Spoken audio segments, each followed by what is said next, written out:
enseñar ese tutorial de maquillaje. Es un maquillaje súper fresco, bien facilito de hacer y es como que bien natural, como para poder ir a la oficina, ir a estudiar, no sé, en el día a día. Y es súper rápido para hacer.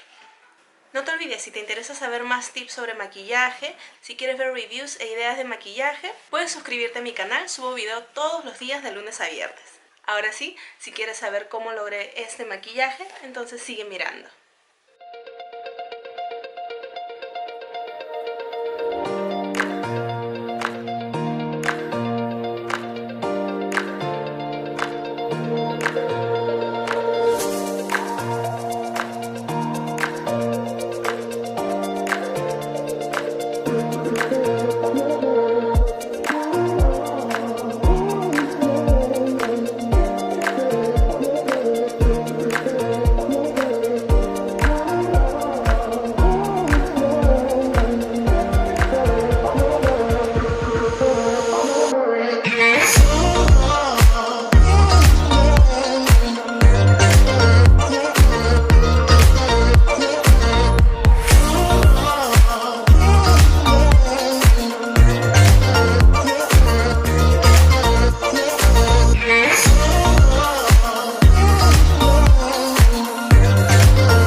gracias por acompañarme en este video, eso ha sido todo, espero que les haya gustado. La verdad, este maquillaje lo uso bien seguido, es bien facilito de hacer, entonces espero que ustedes lo puedan replicar también. Si todavía no lo han hecho, no se olviden de suscribirse a mi canal y darle click a la campanita para que no se pierdan ninguno de mis videos. Eso es todo por ahora, nos vemos mañana en el siguiente video. Bye.